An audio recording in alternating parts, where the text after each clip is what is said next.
सौतन की सुहागरात पार्ट 2। धूमधाम से शादी करने के बाद समर्थ और देविका घर आते हैं।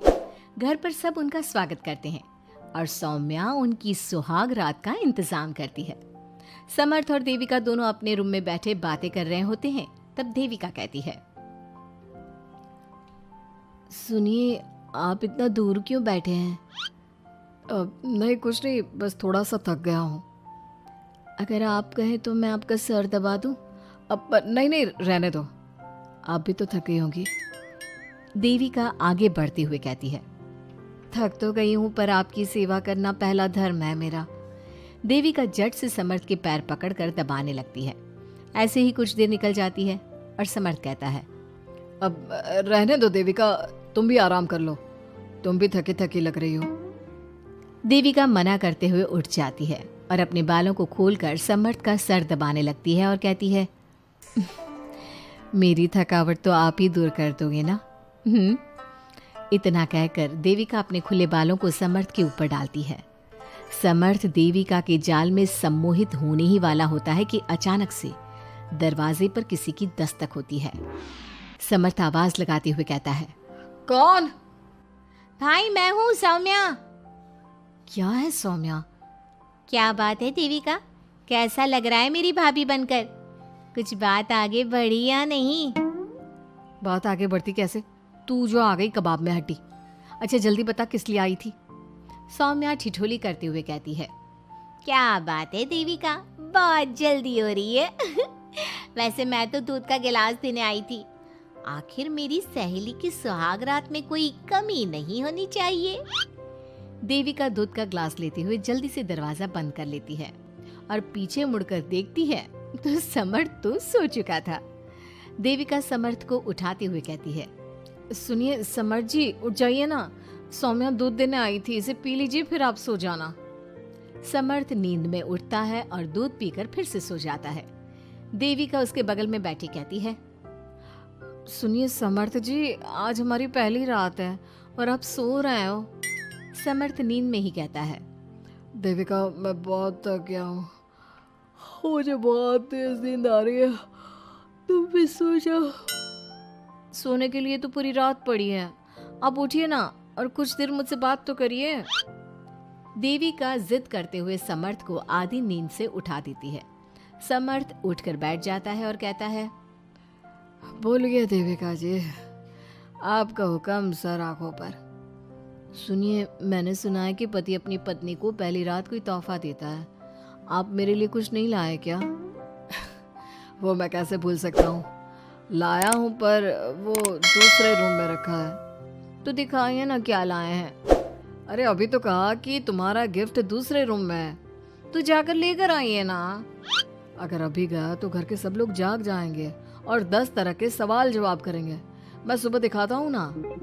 समर्थ इतना कहकर लेट जाता है और लेटे लेटे देविका से कहता है, अच्छा सुनो देविका, मुझे बहुत नींद आ रही है, मैं सो रहा हूँ, तुम भी सो जाओ। देविका समर्थ की बात सुनकर कहती है, आपको तो हमारी पहली रात की कुछ पड़ी ही नहीं है। इतना कहकर देविका भी उसके करीब आकर लेट जाती है और सो जाती है। अगली सुबह अधीरा समर्थ के रूम में सफाई करने आती है और देविका को उसके करीब लेटा देख रोने लगती है।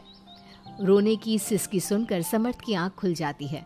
वो उठकर देखता है कि अधीरा उसके कमरे में रो रही है। उसे देखते ही समर्थ बहुत गुस्से में आ जाता है और अधीरा से कहता है, अधीरा, तुम सुबह सुबह क्यों रो रही हो? तुम्हें यहाँ नहीं आना चाहिए था, जाओ यहाँ से। समर्थ अधीरा का हाथ पकड़कर रूम के बाहर कर देता है और कहता है, अब बिना दरवाजा नॉक किए अंदर मत आना। इतने में देविका भी आ जाती है और समर्थ को भड़काते हुए कहती है, हाँ समर्थ जी, ये रो रो कर हमारे घर में अपशगुन कर रही है और अब ये देखो कैसे मगरमच्छ के आंसू दिखा रही है। इतना कहकर देविका अधीरा का हाथ पकड़कर घसीटती है और कहती है, अब क्या रोती रहेगी या कुछ काम भी करेगी?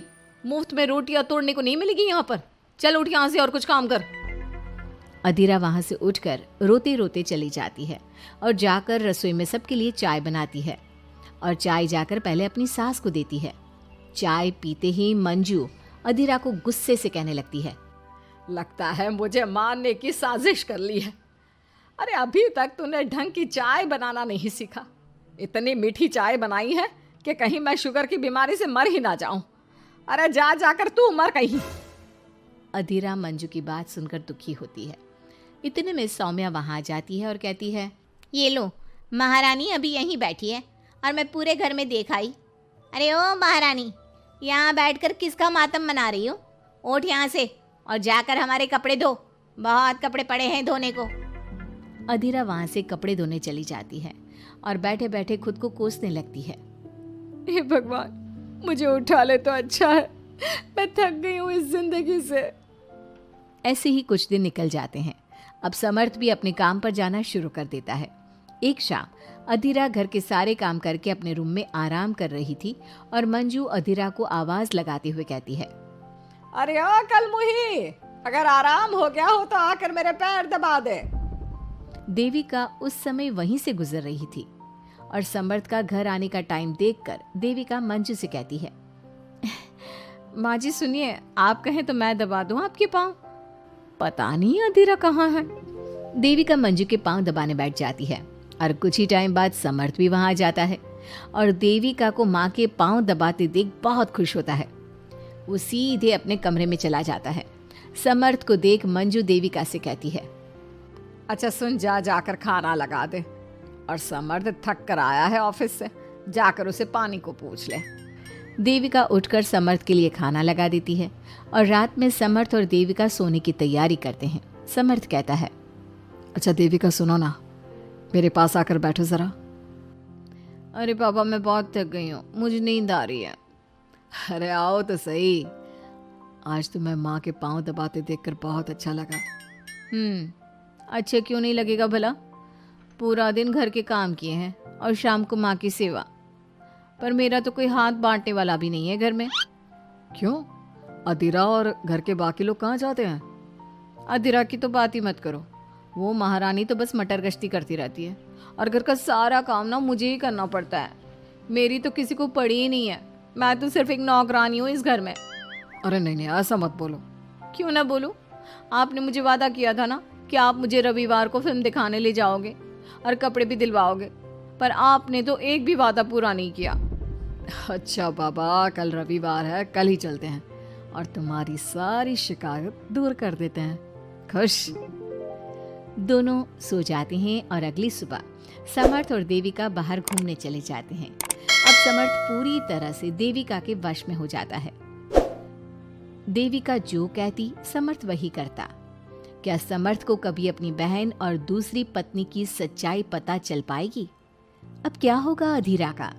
इसके लिए हमारे अगले एपिसोड का इंतजार कीजिए।